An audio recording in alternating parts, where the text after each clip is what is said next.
Hello everyone, so welcome back to our YouTube channel that is chemistry सार सीजना। स्वागत है आप सभी का हमारे इस वीडियो में। तो आज के इस वीडियो में हम जेईई मेन 2025 के अप्रैल एंड में जो भी क्वेश्चन पूछे गए थे एल्कोहल, फिनॉल्स एंड ईथर से सारे के सारे क्वेश्चन आज हम यहाँ पर कंप्लीट करवाने वाले हैं। 7 क्वेश्चन पूछे गए थे और 7 क्वेश्चन आज हम यहाँ पर कंप्लीट करवा देंगे। आपको क्वेश्चन पीडीएफ हमारे टेलीग्राम चैनल पर मिल जाएगी, तो जाकर के आप डाउनलोड कर सकते हैं। ठीक है, हमने already GOC, hydrocarbons, halo alkane सब कुछ कंप्लीट करवा दिया है। तो आप पहले उससे कर लें, बाद में इसे कर लें, या फिर इसे पहले ही कर लीजिए, बाद में उसको कर लीजिएगा, कोई दिक्कत नहीं है। फिलहाल के लिए इस वीडियो को शुरू कर रहे होंगे। तो क्वेश्चन नंबर 1 क्या है हमारे पास? स्टेटमेंट टाइप क्वेश्चन है। अच्छा, तो स्टेटमेंट 1 हमारे पास है dimethyl ether is completely soluble in water, however diethyl ether is soluble in water to a very low extent. अच्छा, ऐसा है क्या? डाई मिथाइल ईथर यानी कि ओ यहाँ पर लिखिए, CH3 इधर लिख देंगे, CH3 इधर लिख देंगे, तो ये आपका हो जाएगा डाई मिथाइल ईथर, है ना? सॉरी, डाई मिथाइल ईथर, हाँ सही तो है। डाई इथाइल ईथर की बात करेंगे तो यहाँ पर आपके पास CH2 CH3 होना चाहिए, और इधर भी हमारे पास CH2 एंड CH3 होना चाहिए। ऊपर वाला है आपका डाई मिथाइल ईथर, नीचे वाला है di ethyl ether. Di methyl ether बहुत ही अच्छी तरीके से सॉल्युबल होगा, क्योंकि ये जनाब आपका है स्मॉल मॉलिक्यूल, इसीलिए मैंने इसको इस प्रकार से लिखा हुआ है। किसको किस प्रकार से लिखा हुआ है? इसको यहाँ पर मैं चाहता तो यहाँ पर C2H5 भी लिख सकता था, बट मैंने यहाँ पर ओपन करके लिखा हुआ है ताकि आपको नजर आए कि ये आपका काफी स्मॉल मॉलिक्यूल है और ये बड़ा मॉलिक्यूल है। यहाँ पर हाइड्रोफोबिक कैरेक्टर बढ़ता हुआ आपको नजर आ रहा होगा। हाइड्रोफोबिक कैरेक्टर आपको बढ़ रहा है, दैट मीन्स इसकी सॉल्युबिलिटी कम हो रही होगी। इथाइल ईथर की बात करें हम, डाई इथाइल ईथर, है ना? इसको देखिए, इसकी ये स्मॉल मॉलिक्यूल यानी कि बहुत ही अच्छी तरीके से सॉल्युबल होगा, तो ये बात यहाँ तक बिल्कुल सही है। आगे बढ़ेंगे, diethyl ether is soluble in water to a very low extent. सही बात है, बहुत ही कम सॉल्युबल होगा। क्यों? क्योंकि इसके पास हाइड्रोफोबिक कैरेक्टर बढ़ता हुआ तुम्हें नजर आ रहा है, जिसकी वजह से स्प्रेंगली सॉल्युबल होगा, बहुत अच्छी से सॉल्युबल नहीं होने वाला। तो स्टेटमेंट बना आपका बिल्कुल सही हो जाएगा। बोलो हाँ है ना? ठीक है, तो अब स्टेटमेंट सेकेंड को देखते हैं। Sodium metal can be use to diethyl ether and not ethyl alcohol. हाँ बिल्कुल सही बात है। देखिए कैसे, सोडियम मेटल जो है आपका वो ईथर के साथ रिएक्शन करता ही नहीं है। सोडियम मेटल अगर आपका ईथर के साथ रिएक्शन नहीं कर रहा है तो कैसे उनको ड्राई करवा पाएगा? आप ही बताइए, कैसे ड्राई करवा पाएगा? और ये ट्रेसेस को, जो वाटर के ट्रेसेस होते हैं यहाँ पर, उनको बाहर खींच लेता है। दैट मीन्स सोडियम मेटल को आप यूज कर रहे होते हैं डाई इथाइल ईथर को ड्राई करने के लिए। बट अगर आप सोडियम मेटल के रिएक्शन करवाने वाले एल्कोहल के साथ, या फिर यहाँ पर जो लिखा हुआ इथाइल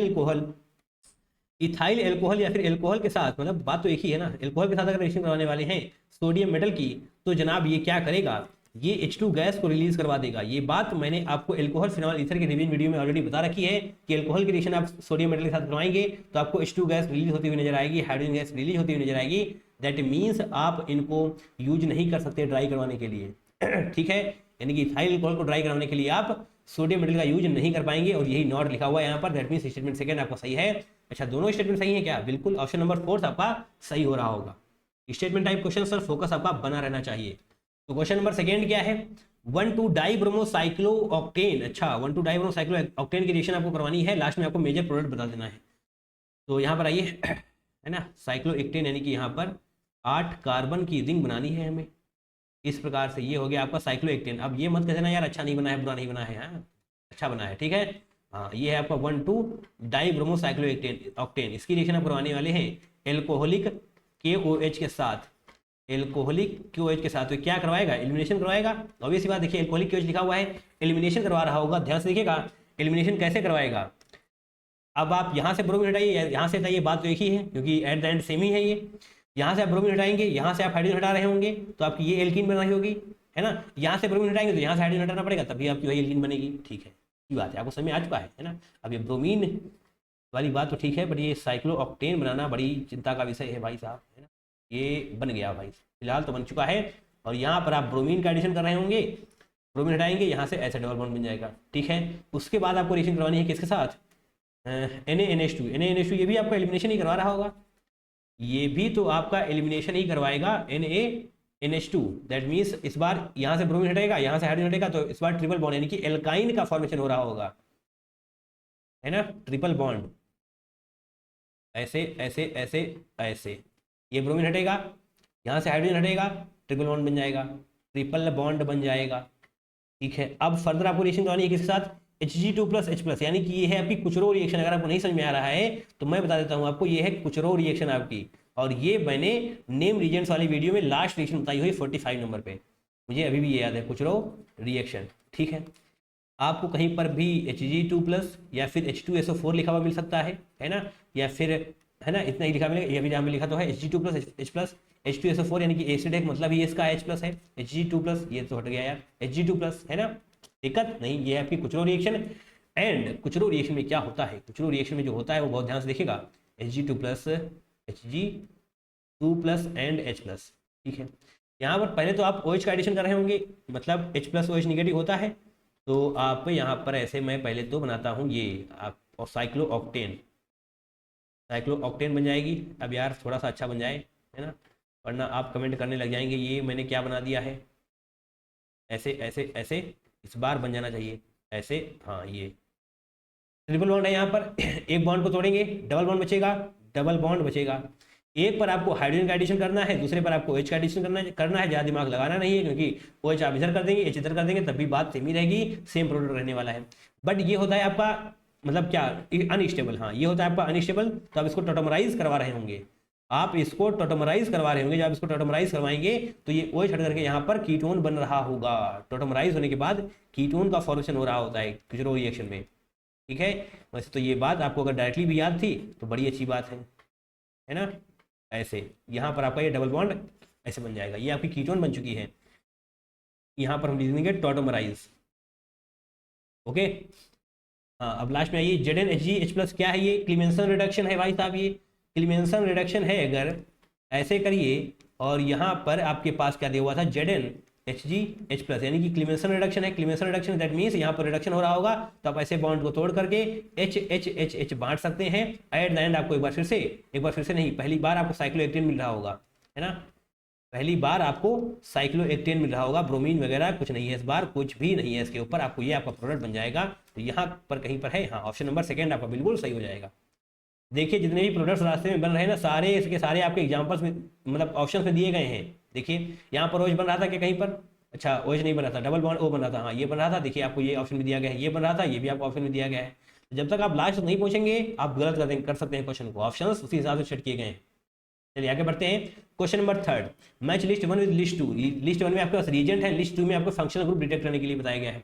फंक्शनल ग्रुप को डिटेक्ट करने के लिए किस रीजन का यूज करना पड़ रहा होता है वो आपको यहाँ पर बताया गया। देखिए मैं एक भी शब्द नहीं बोलूंगा, मैं यहाँ पर आपको कुछ भी नहीं समझाऊंगा, आप बस कुछ स्क्रीनशॉट्स देखिए, आपको सारी बातें समझ में आ रही होंगी। ये क्वेश्चन को आप अभी सही कर देंगे, ठीक है। तो यहाँ से देखते हैं फंक्शनल ग्रुप को डिटेक्ट करने के लिए कैसे। डबल बॉन्ड है आपके पास, यानी कि अनसैचुरेटेड है, तो अनसैचुरेशन के लिए आप किसका यूज कर रहे होते हैं। देखिए अनसैचुरेशन के लिए आप किसका यूज कर रहे होते हैं फंक्शनल ग्रुप एनालिसिस में। अनसैचुरेशन है अगर, अनसैचुरेशन मतलब for alkenes alkynes, double bond है ट्रिपल बॉन्ड, उसके लिए आप किसका यूज करते हैं। देखिए यहाँ पर क्या रीजन लिखा हुआ है, दिखाई पड़ रहा है, डाइल्यूट एल्कलाइन KMnO4 लिखा हुआ है। डाइल्यूट एल्कलाइन KMnO4 का यूज करते हैं डबल बॉन्ड के लिए। देखिए क्या कहीं पर लिखा हुआ है, डाइल्यूट एल्कलाइन KMnO4। देखिए एल्कलाइन KMnO4 यानी कि डी का हो जाएगा फर्स्ट, कोई दिक्कत नहीं। कार्बोक्सिलिक एसिड का देख लेते हैं, कार्बोक्सिलिक एसिड यहाँ पर लिखा हुआ है, इसके लिए आप करते हैं NaHCO3, NaH सोडियम, NaHCO3 यानी कि सोडियम बाइकार्बोनेट का यूज कर रहे होते हैं आप। RCOH में सोडियम बाइकार्बोनेट का यूज कर रहे होंगे, सोडियम बाइकार्बोनेट का यूज कर रहे होंगे, दैट मींस ए का हो जाएगा सेकेंड। बोलो हाँ या ना, बिल्कुल। फिनोलिक OH यानी कि फिनॉल्स के लिए आप किसका यूज करते हैं, फिनॉल कहीं पर है, ये देखिए फिनॉल लिखा हुआ है, वायलेट कलरेशन विद FeCl3 यानी कि न्यूट्रल फेरिक क्लोराइड। FeCl3 का मतलब क्या है, फेरिक क्लोराइड, तो बी का हो जाएगा थर्ड, है ना। और अगर आपको फेरिक समझ में नहीं आया तो फेरिक का मतलब होता है Fe3+ है, दैट मींस फेरिक। तो यहाँ पर जैसे ही आप FeCl3 देख पा रहे होंगे तो आपको यहाँ पर Fe3+ नजर आना चाहिए, ओके। एल्कोहलिक OH, एल्कोहल की बात करेंगे, एल्कोहल कहाँ गया हमारा, एल्कोहल, हाँ ये रहा, अच्छा हाँ alcohol. Ceric ammonium nitrate test का यूज कर रहे होते हैं आप, सेरिक अमोनियम नाइट्रेट, बस इतना पता होना चाहिए था। सेरिक अमोनियम नाइट्रेट, सी का हो जाएगा फोर्थ। बताइए ये कौन सा रिएक्शन, ये कौन सा वीडियो है, POC that is practical organic chemistry. इस वीडियो में मैंने आपको डिटेल में समझा रखा है, यहाँ पर सिर्फ और सिर्फ आपसे रिएजेंट पूछे गए थे। तो 2 3 4 1 आपको सही होगा, 2 3 4 1 ऑप्शन नंबर 1 आपका सही हो रहा होगा। थोड़ा सा एक्सप्लेन कर देते हैं। डबल बॉन्ड अनसैचुरेशन जब भी आपके पास ये होगा तो आप जो लेने वाले हैं डाइल्यूट एल्कलाइन KMnO4 वो पिंक कलर का होता है। अगर आपके पास यहाँ पर एल्कीन या फिर एल्काइन होता तो ये पिंक कलर था वो डिस्चार्ज हो रहा होता है, यानी कि डिस्चार्जेस और पिंक कलर, आपका पिंक कलर डिस्चार्ज होता हुआ नजर आ जाएगा। तो आप समझ जाएंगे कि हाँ आपके पास जो रीजन था उसमें डबल बॉन्ड था, ओके। इसको देते हैं कार्बोक्सिलिक एसिड में क्या था आपके पास, कार्बोक्सिलिक एसिड में आपने लिया था sodium bicarbonate solution. Sodium bicarbonate solution, देखिए कार्बोक्सिलिक एसिड है आपके पास RCOH, NaHCO3 आप ऐड करने वाले हैं, that means brisk effervescences of CO2। अगर CO2 निकलती हुई आपको नजर आएगी, दैट मीन्स ब्रिस्क एफर्वेशंस के साथ आपको CO2 निकलती हुई नजर आएगी, तो आप समझ जाएंगे कि आपके पास कार्बोक्सिलिक एसिड था। ठीक है, आपका टेस्ट सफल हो जाएगा। फिनॉलिक OH की बात कर रहे होंगे, फिनॉल्स के लिए आपको क्या करना पड़ रहा होगा, आपको यहाँ पर वायलेट कलर का कंपाउंड देखने को मिल रहा होगा, जैसे ही आप FeCl3 के साथ रिएक्शन कंप्लीट करवा रहे होंगे, वायलेट कलर मिल जाएगा, आप समझ जाएंगे कि आपकी रिएक्शन कंप्लीट हो चुकी है ना। इसके साथ भी मैंने काफी कुछ बता रखा है, और भी टेस्ट बताए गए हैं, व्हाइट PPT विद Br2H2O। जैसे कि आप फिनॉल की रिएक्शन कराने वाले हैं Br2 विद H2O यानी कि ब्रोमीन वाटर के साथ, तो को व्हाइट PPT बनती हुई नजर आ रही होगी। ठीक है, इसके बारे में आप वीडियो देखिए, आपको सब कुछ क्लियर हो रहा होगा। फिलहाल तो हम यहाँ पर वही समझाएंगे जो क्वेश्चन में दिया हुआ है। एल्कोहलिक OH, एल्कोहल की बात कहाँ आ गई भैया, कहाँ है एल्कोहल, ये है एल्कोहल, सिलिक अमोनियम नाइट्रेट। पहले ऑरेंज होगा, ऑरेंज से बाद में जाकर के ये लाइट येलो में कन्वर्ट हो रहा होगा। ठीक है, क्योंकि पहले Ce4+ यानी कि सीरियम 4+ में एग्जिस्ट कर रहा होगा, बाद में सीरियम 3+ में जाएगा, जिसकी वजह से यहाँ पर आपको कलर चेंज होता हुआ नजर आ रहा होगा। ठीक, ऑल गुड। देखिए भैया, हम ही ने पढ़ा रखा है ये सब। हाँ, ये मत सोचना कि पहले क्वेश्चन पूछा गया बाद में आपने पढ़ाया, नहीं, ये क्वेश्चन जब पूछा गया उसके 1 साल पहले हमने पढ़ा दिया था ये। ओके, चलिए आगे बढ़ते हैं, क्वेश्चन नंबर 4 को देख लेते हैं। Which one of the following reactions will not lead to the, अच्छा will not lead to the desired ether formation in major proportion. अच्छा, तो यहाँ पर आपसे कहा गया है ये 4 देखने हैं आपको, कहाँ पर ईथर जो है मेजर नहीं बन रहा होगा, मेजर प्रोपोर्शन में। अच्छा, ये जो यहाँ पर लिखा हुआ है इसके बारे में भी आपको बताया गया। ठीक है, नहीं बताया था तभी आपको बताना चाहिए था।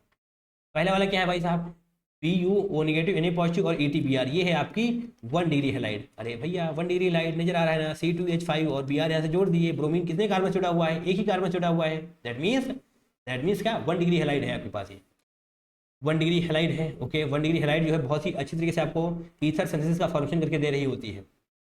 ठीक है, क्योंकि यहाँ पर आपके पास क्या है 3 degree alkoxide with 1 degree halide बहुत ही अच्छी तरीके से आपको ईथर का फॉर्मेशन करती हुई नजर आ रही होगी। तो ऑप्शन नंबर ए आपको सही नहीं होगा, क्योंकि यहाँ पर नॉट पूछा गया है ना। सेकेंड क्या है, साइक्लोहेक्सोजाइड। ओके, तो यहाँ पर CH3Br, ये भी आपकी 1 डिग्री है ना, ये आपकी 1 डिग्री है, और ये है आपकी 2 डिग्री। अच्छा, ये आपकी 2 डिग्री है, दैट मीन्स ये भी आपको बहुत ही अच्छे तरीके से ईथर का फॉर्मेशन करती हुई नजर आ रही होगी। ठीक है, सक्सेसफुली यील्ड्स द ईथर, तो ये वाली बात भी आपकी सही नहीं होगी, तो ऑप्शन नंबर 1 एंड सेकेंड गलत हो जाएगा। एक सेकेंड, बैटरी लगाई जाएगी पहले। हाँ, हियर वी गो। अब देखते हैं थर्ड ऑप्शन क्या है आपके पास। थर्ड ऑप्शन में आपके पास फिनॉक्साइड है ना, फिनॉक्साइड आयन है, और NPRBr दैट मीन्स एनप्रोपिल आपको नजर आ रहा है, एनप्रोपिल ब्रोमाइड। ओके, एनप्रोपिल ब्रोमाइड यानी कि आपकी ये भी 1 डिग्री एल्काइल हैलाइड है, तो यहाँ पर आपको एल्काइल एराइल ईथर का फॉर्मेशन होता हुआ नजर आ रहा है क्या, हाँ, एल्काइल एराइल का फॉर्मेशन होता हुआ नजर आ रहा है आपको, एल्काइल एराइल ईथर। तो भैया ये तो बनेगा ही बनेगा, 2 भी गलत 3 भी गलत। अब फोर्थ ऑब्वियस सी बात है, फोर्थ ही सही होगा। अब देखते हैं कैसे सही होगा। आइसो ब्यूटॉक्साइड आयन दिया हुआ है, एंड सेकेंडरी ब्यूटाइल ब्रोमाइड आपको दिया हुआ है। ओके, तो ये है आपका 2 डिग्री, और ये है आपका स्ट्रॉन्ग बेस, समझ पा रहे हैं, स्ट्रॉन्ग बेस दैट मीन्स यानी कि क्या है ये आइसोब्यूटॉक्साइड है, एंड ये स्ट्रॉन्ग बेस होता है, strong base with 2 degree halide. जब भी रिएक्शन करेगा तो एलिमिनेशन वाली रिएक्शन डोमिनेट कर रही होगी। अगर एलिमिनेशन देखिए, एलिमिनेशन एंड SN2 में कंपटीशन हो रहा होगा, एंड एलिमिनेशन डोमिनेट कर जाएगी, दैट मीन्स अगर एलिमिनेशन डोमिनेट कर रही है तो आपका ये प्रोडक्ट नहीं बनेगा जो आपने बना रखा है। ठीक है, एल्कीन बन रही होगी। ऑप्शन नंबर 4 आपका बिल्कुल सही हो जाएगा। ठीक है, दूसरे कलर से टिक कर देता हूं मैं, आपको क्या पता ना दिखाई दे रहा होगा ये। ठीक है, ऑप्शन नंबर 4 आपका सही हो जाएगा। ठीक है, थोड़ा सा अच्छा क्वेश्चन था, बाकी आप थोड़ा सा देख लें, है ना, ईथर वाली बातें हैं आपको समझ में आनी चाहिए भाई साहब। नाउ क्वेश्चन नंबर 5 क्या है आपके पास, गिवन बिलो 2 स्टेटमेंट। ओके, तो स्टेटमेंट 1 आपके पास है, vanillin will react with NaOH and also with Tollens reagent. तो ये आपके पास ये क्या है, वनिलीन NaOH के साथ रिएक्शन करेगा, बिल्कुल करेगा। क्यों करेगा, क्योंकि इसके पास OH ग्रुप है। हाँ, अगर इसके पास OH ग्रुप है दैट मीन्स ये क्या है, ये हाँ NaOH के साथ रिएक्शन कर रहा होगा। Phenols are acidic enough to react with NaOH, इनके ये अच्छे खासे एसिडिक हैं NaOH के साथ रिएक्शन करवाने के लिए। ठीक है, यहाँ तक रिएक्शन करेगा। अब बात करते हैं टॉलेंस रिएजेंट की। टॉलेंस रिएजेंट वहां पर रिएक्शन कर रहा होगा जहां पर CHO ग्रुप होगा। देखिए क्या यहाँ पर आपको CHO ग्रुप नजर आ रहा है, बिल्कुल नजर आ रहा है। जो आपके एल्डिहाइड्स होते हैं वो टॉलेंस रिएजेंट को रिड्यूस कर रहे होते हैं मेटालिक सिल्वर में, जो कि आपको यहाँ पर Ag लास्ट में बनता हुआ नजर आ रहा होता है। यानी कि ये वाली भी रिएक्शन कंप्लीट हो रही होगी, इसको आप बोलते हैं सिल्वर मिरर, है ना। तो ये वाली बात बिल्कुल सही है, vanillin will react with NaOH just because of OH group, and it will also react with Tollens reagent just because of CHO group. Tollens test के बारे में भी मैंने आपको इस वीडियो में बता रखा है, हाँ बताया सब कुछ गया है। स्टेटमेंट सेकंड, यहाँ पर भी आपके पास वेनिलीन है, will undergo self aldol condensation very easily. अच्छा, सेल्फ एल्डोल, देखिए सेल्फ एल्डोल का मतलब क्या है? सेल्फ एल्डोल का मतलब है जो CHO ग्रुप आपके पास है, जो CHO ग्रुप आपके पास है, जो CHO ग्रुप आपके पास है, उससे जो कार्बन जुड़ा हुआ है, ये कार्बन है, इसके पास एटलीस्ट एक अल्फा हाइड्रोजन होना ही चाहिए। अगर एक अल्फा हाइड्रोजन होगा, एक अल्फा हाइड्रोजन होगा, तो इसका मतलब सेल्फ एल्डोल कंडेंसेशन रिएक्शन आपकी हो रही होगी। देखिए CHO ग्रुप है इसके पास, यहाँ पर क्या यहाँ पर आपको अल्फा हाइड्रोजन यानी कि एक हाइड्रोजन नजर आ रहा है? इस कार्बन के पास नहीं नजर आएगा। आप इस कार्बन को ध्यान से देखिए, मैं आपको ध्यान से दिखाने की कोशिश कर रहा हूँ। इस कार्बन को यहाँ पर लेकर आइए, इस कार्बन को यहाँ पर बनाइए, ये CHO इस तरफ हो जाएगा, CHO इस तरफ हो जाएगा, ये वाला मैंने यहाँ पर ऐसे बनाया है, ये वाला मैंने यहाँ पर ऐसे बनाया है। दैट मीन्स अब ये एक बॉन्ड ऊपर बन रहा होगा, दो बॉन्ड नीचे बन रहे हैं। बताइए आपको कहीं पर भी कार्बन का खाली नजर आ रहा है? कार्बन ने 4 बॉन्ड ऑलरेडी बना रखे हैं, तो अब यहाँ पर हाइड्रोजन कहाँ से आपको नजर आएगा? यहाँ पर हाइड्रोजन नहीं है। अगर हाइड्रोजन नहीं है तो क्या आप सेल्फ एल्डोल रिएक्शन करवा सकते हैं? नहीं। Without alpha hydrogen self aldol condensation is not possible. तो स्टेटमेंट सेकंड आपको गलत हो जाएगा। 1 is correct, second is incorrect. Option number second आपका सही हो रहा होगा। Okay, any issue? चलिए आगे बढ़ते हैं। Question number 6 an organic compound X with molecular formula C3H6O is not readily oxidised. अच्छा, तो इसका आप रिडक्शन कर रहे होंगे, तो रिडक्शन करेंगे तो C3H8O मिलेगा, जिसको आपने Y बोल रखा है, जो कि HBr के साथ रिएक्शन करेगा तो जेड प्रोडक्ट बनाएगा, bromide, which is converted to Grignard reagent, उसको आप कन्वर्ट कर रहे होंगे। उसके बाद अच्छा चलिए 1 बाय 1 देखते हैं भैया। ऑर्गेनिक कंपाउंड X है आपके पास, मॉलिक्यूलर कंपाउंड, मॉलिक्यूलर फार्मूला क्या है? C3H6O। C3H6O जो होगा आपके पास वो ये होगा, यकीन मानिए जनाब, C3 ऐसे ये हो जाएगा आपके पास। ठीक है, एक सेकेंड, क्योंकि यहाँ पर बोला गया था आपके पास इसका ऑक्सीडेशन इतनी आसानी से नहीं हो रहा होगा। देखिए क्या लिखा हुआ है, organic compound X with molecular formula C3H6O is not readily oxidise, और रिडक्शन उसका हो जाएगा। रिडक्शन होगा तो आपको C3H8O मिल रहा होगा। ठीक है, इसका आप रिडक्शन करिए, इसका आप क्या करिए? रिडक्शन करिए। अगर आप इसका रिडक्शन कर रहे होंगे तो ये कीटोन है आपके पास, एसीटोन है ना, मुझे पता है एसीटोन है, एट द एंड कीटोन है ना, जनरल बोलेंगे तो कीटोन बोलेंगे, तो ये रिड्यूस होकर इसमें जाएगा, एल्कोहल में जाएगा, तो एल्कोहल में जाएगा, यानी कि CH3OH का फॉर्मेशन हो रहा होगा।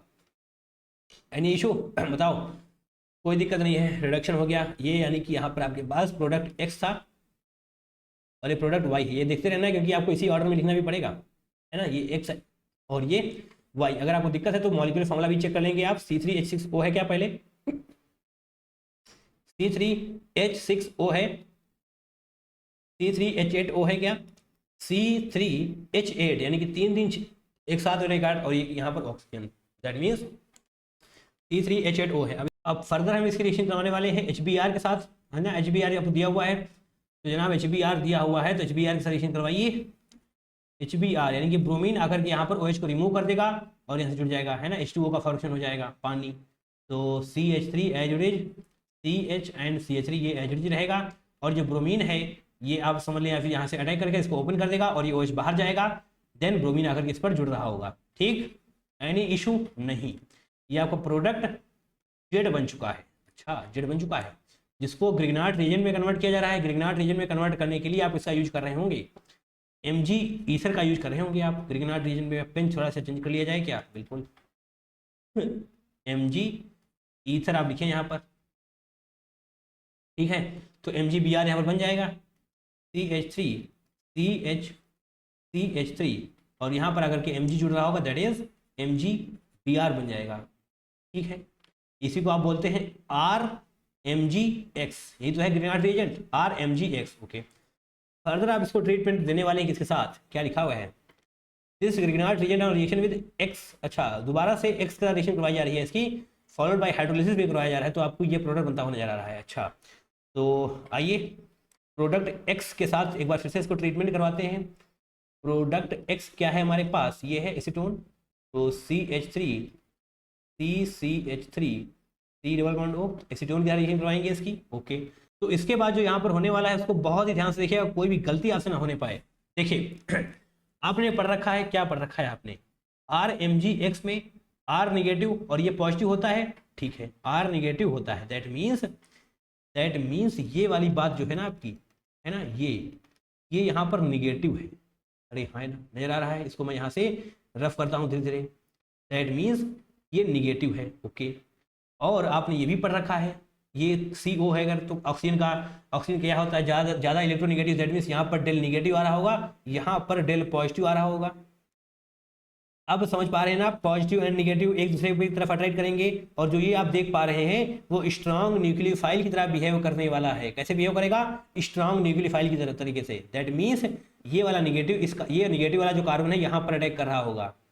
बात को समझ पा रहे हैं? दैट मीन्स ये ओपन होकर के वो निगेटिव एंड देन OMgBr का फॉर्मेशन हो जाएगा। बट यहाँ पर देखिए आप ऐसे इसको जोड़िए, बहुत ध्यान से देखिएगा। पहले हम एसीटोन वाला बनाने वाले हैं, ये कार्बन ऐसे, ये वाला कार्बन CH3 ऐसे बनाने वाले हैं, ठीक है, कोई दिक्कत इसमें नहीं, इतना ये बनाया जा चुका है। O निगेटिव को अभी भी साइड में रखते हैं, ठीक है, साइड में क्या ऐसे ऊपर कर लेते हैं ऑक्सीजन ऐसे रखते हैं, ठीक है, कोई दिक्कत नहीं अभी तक। और इस कार्बन से आप इसको जोड़ेंगे, अब इस कार्बन से आप इस वाले कार्बन को जोड़ रहे होंगे, दैट मीन्स CH होगा और CH3 और जो अब आपके पास है MgBr वो यहाँ पर ला करके जोड़ दीजिए। ये आपका बन चुका है फाइनली वो प्रोडक्ट जो आपको चाहिए, नहीं अभी नहीं चाहिए, इतना बन चुका है। तो क्या ये बना है? वही जो लिखा हुआ है 2,3-डाईमिथाइल ब्यूटेन 2-ऑल, बिल्कुल सही बात है, 2,3-डाईमिथाइल ब्यूटेन 2-ऑल। अच्छा अभी नहीं, अभी आगे आपको हाइड्रोलिसिस भी तो कराना है, हाँ, फॉलोड बाई हाइड्रोलिसिस। अच्छा हाइड्रोलिसिस करवाइए इसका जब आप हाइड्रोलिसिस करवाने वाले, मैं यहाँ पर हाइड्रोलिसिस लिख देता हूँ, ठीक है। जब आप हाइड्रोलिसिस करवाएंगे तो OMgBr, एक सेकेंड, हाँ ऐसे, तो कुछ खास नहीं होगा, यहाँ पर जो है वो ऐसे ही रहेगा।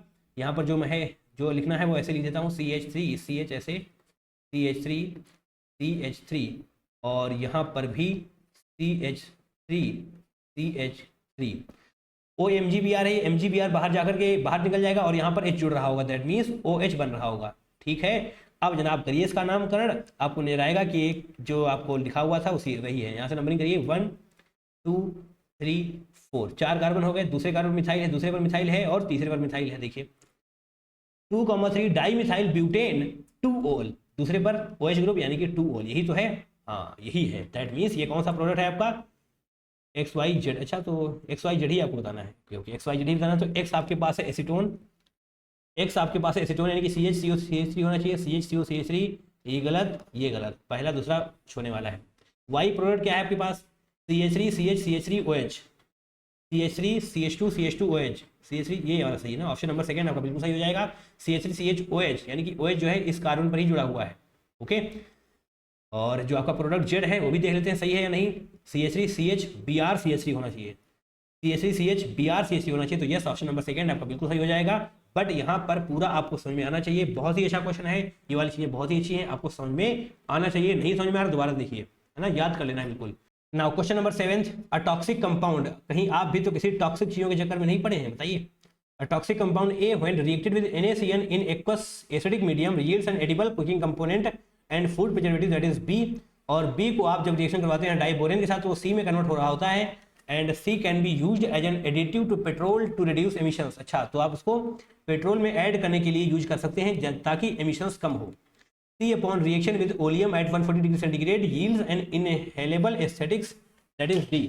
आइडेंटिफाई ABCD, तो आपसे ABCD को आइडेंटिफाई करने के लिए कहा गया है। देखिए बाकी कुछ आपको पता है नहीं पता है कोई दिक्कत नहीं, बट इतना तो आपने न्यूज में जरूर सुना होगा कि हमें पिछले कुछ टाइम में E20 फ्यूल बेचा गया है, E20 फ्यूल का यूज किया गया है। तो क्या था वो E20 फ्यूल? वहां पर हमारे पास 20% इथेनॉल मिक्स कर दिया गया था हमें पेट्रोल में, 20% इथेनॉल मिक्स किया गया था, यानी कि जो C है आपके पास वो इथेनॉल है, C आपके पास इथेनॉल है। तो ऑप्शन नंबर 3 सही करने में कोई दिक्कत है क्या, बताओ? C जो है ना, P is converted to C by diborane and can be used, यानी कि C को आप यूज कर सकते हैं and as an additive to petrol to reduce emissions. यही तो यूज किया था हमारी इंडियन गवर्नमेंट ने, जो हमें बेच दिया गया। बताओ 20% इथेनॉल, यस, यानी कि आपको कुछ पता हो चाहे ना पता हो, न्यूज सुनी है मुझे पता है आपने इतना जरूर सुना होगा। तो 20% इथेनॉल यानी कि ऑप्शन नंबर 3 आपका सही हो जाएगा।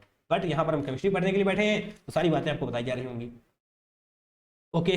तो हम मिथेनॉल लेने वाले हैं यहाँ पर, है ना, मिथेनॉल ही है हमारे पास CH3OH। इसकी रिएक्शन आपको करवानी है NaCN के साथ, इसकी रिएक्शन आपको करवानी है NaCN के साथ। तो क्या करेगा ये CN नेगेटिव है ना, तो यहाँ पर अटैक करेगा, इसको बाहर कर देगा, दैट मीन्स NaOH का फॉर्मेशन हो जाएगा और यहाँ पर CN इससे जुड़ जाएगा, दैट इज CH3CN का फॉर्मेशन होता हुआ नजर आ रहा होगा, ठीक है। NaCN in aqueous acidic medium yields an edible cooking component and food preservative B। अच्छा, इसके बाद आपको एसिडिक मीडियम यानी कि आपको इसका हाइड्रोलिसिस यानी कि H3O पॉजिटिव भी करवाना पड़ रहा होगा। H3O पॉजिटिव हाइड्रोलिसिस आप लिखेंगे, हाइड्रोलिसिस आप लिख रहे होंगे, यहाँ पर मैं सीधा हाइड्रोलिसिस लिखता हूँ, है ना।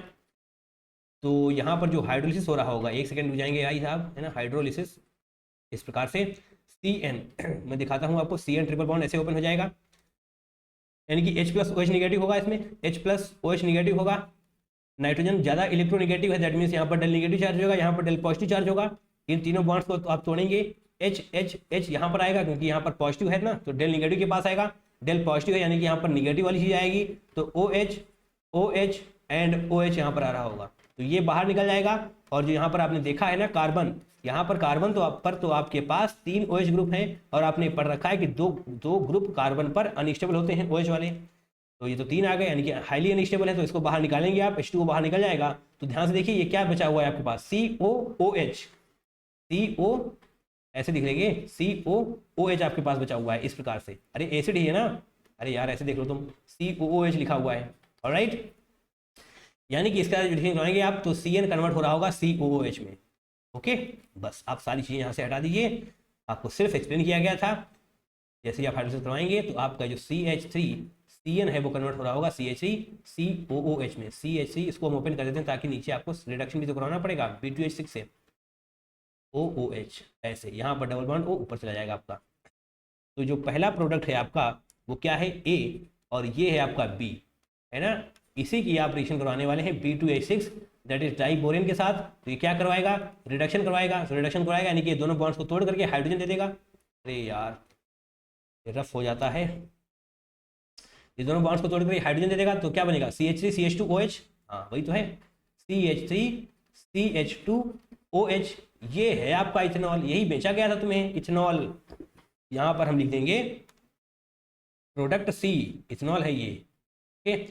फर्दर आप इसकी रिएक्शन करवाने वाले हैं किसके साथ, ओलियम, हाँ H2SO4 है ना आपके पास, तो ओलियम लिखा हुआ है H2SO4, चलिए मैं ओलियम ही लिख देता हूँ, ओलियम विद 140 डिग्री सेंटीग्रेड। इस पर तुमने ध्यान नहीं दिया होगा तो मैं तुम्हें ध्यान दिलाता हूँ, ये देखिए लिखा हुआ है C upon reaction with oleum at 140 degree centigrade. Oleum का मतलब होता है H2SO4 along with SO3, है ना, ये भी लिखा हुआ मिल सकता है आपको, या फिर आपको सीधा सीधा ओलियम ही लिखा हुआ मिल सकता है। 140 डिग्री सेंटीग्रेड है तो ध्यान दीजिएगा, अगर 140 डिग्री सेंटीग्रेड है that means intramolecular dehydration reaction proceed कर रही होगी। अगर इंट्रामोलिकुलर डिहाइड्रेशन रिएक्शन प्रोसीड कर रही होगी तो यहाँ से H बाहर जाएगा, CH3 मतलब C2H5 है ना, ये C2H5 उस तरफ भी जुड़ रहा होगा, that is di ethyl ether का फॉर्मेशन हो रहा होगा।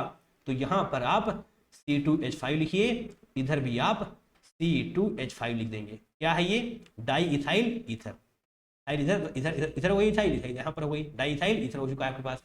अगर यहाँ पर आपके पास 170 डिग्री सेंटीग्रेड होता, जो कि आपने कहीं यहाँ पर देखा होगा, अगर आपके पास 170 डिग्री सेंटीग्रेड होता तो आपको ये डाई इथाइल ईथर नहीं जनाब एल्कीन मिल रही होती, वहां पर एलिमिनेशन हो रहा होता है, ठीक है, तो आपको एल्कीन बन जाती। बट यहाँ पर क्या है आपके पास 140 डिग्री सेंटीग्रेड है, देखिए 170 डिग्री सेंटीग्रेड हो या फिर इससे ज़्यादा हो तो एल्कीन, है ना, एल्कीन लिखना चाहें लिख लीजिए। अगर 140 डिग्री है तो आपके सामने है ये di ethyl ether, di ethyl ether आपका प्रोडक्ट बन चुका है, और ये है आपका प्रोडक्ट D, ऑलराइट। चलिए देखिए पहला था क्या है, मिथनॉल, दूसरा है एसिटिक एसिड, पहला मिथनॉल दूसरा है एसिटिक एसिड, ऑब्वियस सी बात है CH3COOH क्या है ये एसिटिक एसिड, C क्या है इथेनॉल, और D क्या है डाईइथाइल ईथर। एक सेकेंड, C है आपका इथेनॉल और D क्या है diethyl ether, alright. Option number 3 आपका बिल्कुल सही है, अच्छा क्वेश्चन है, ठीक है, आपको करना पड़ेगा ये। चलिए आगे बढ़े, और आगे क्या बढ़े, सारे क्वेश्चन कंप्लीट हो चुके हैं। तो thank you so much for watching this video till the end. आपने इस वीडियो को लास्ट देखा है, इसके लिए आप सभी का तहे दिल से बहुत बहुत धन्यवाद। चलिए मिलेंगे दूसरे वीडियो में, till then take care, bye bye and love you all.